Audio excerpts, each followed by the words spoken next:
Hello boys and girls, it's Miss Secret here. I'm going to be reading chapter 6 of Kensuke's Kingdom.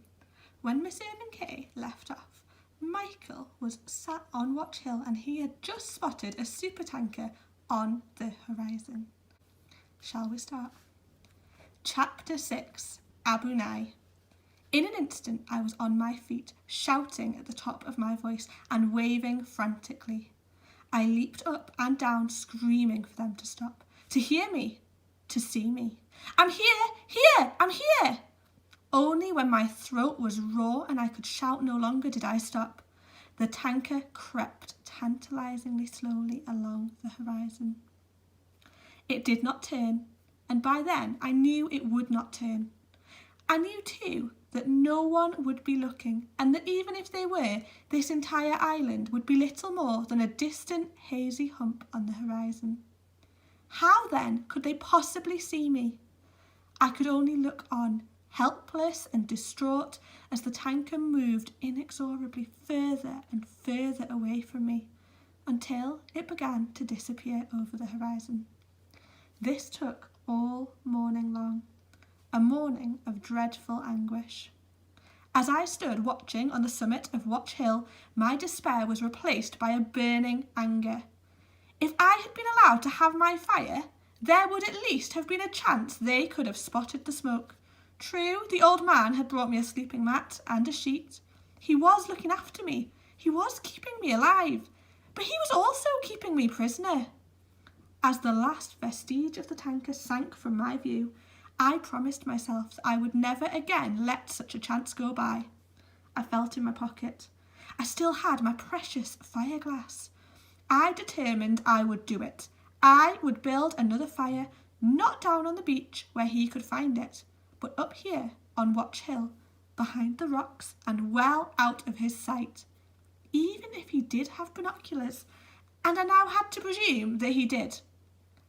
I would gather a great beacon of wood, but I would not light it. I would set it all up and wait until the moment I saw a ship. If this one had come, I reasoned, then another one would come, had to come. And when it did, I would have my fire-glass ready and a cache of paper-thin, tinder-dry leaves. I would make such a blazing inferno of a fire that would send up such a towering smoke signal that the next ship that happened along would have to see it. So now I no longer spent my days just sitting on Watch Hill and waiting. Every hour I was up there I spent building my beacon.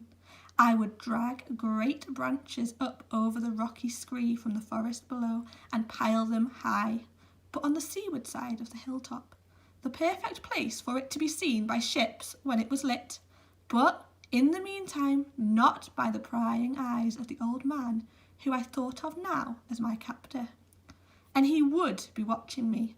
I was quite sure of that now. Through all the fetching and carrying, I kept well out of his sight. Only eyes from the sea could possibly have known what I was doing, and there were no eyes out there to see me. It took several days of hard labour to build my secret beacon.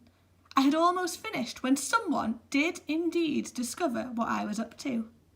But it wasn't the old man.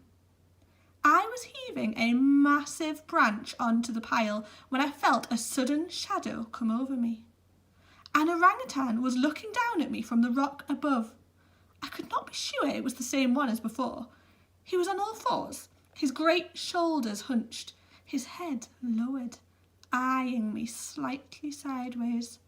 I dared not move. It was a standoff, just as it had been before down on the beach.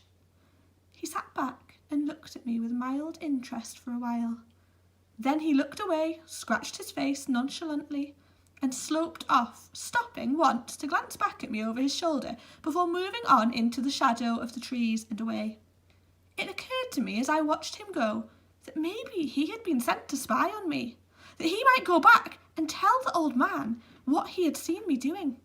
It was a ridiculous thought, I know, but I do remember thinking it. A storm broke over the island that night. Such a fearsome storm, such a thunderous crashing of lightning overhead, such a din of rain and wind that sleep was quite impossible. Great waves roared in from the ocean, pounding the beach and shaking the ground beneath me. I spread out on my sleeping mat at the very back of the cave. Stella lay down beside me and huddled close. How I welcomed that. Okay, we're going to leave it there. Well, join me tomorrow to find out what happens next.